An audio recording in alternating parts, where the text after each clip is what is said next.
Connect the device to 220 volts AC. Connect the air pipe. Open the button. Turn on the laser switch. Enter the scanning mode and select the corresponding cleaning pattern according to your needs.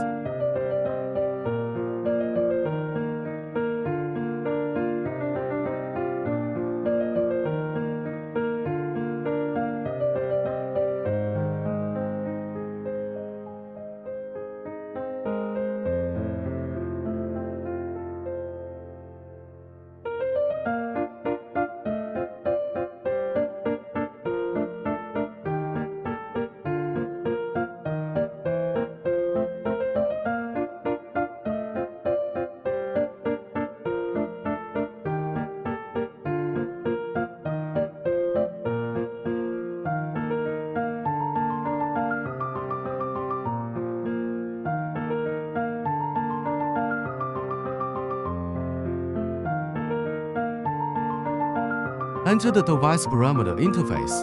You can change the required language according to your needs. Click the button to ready for cleaning. Open the gun cover. Double-click on the button to bring out the light. Cleaning effect display.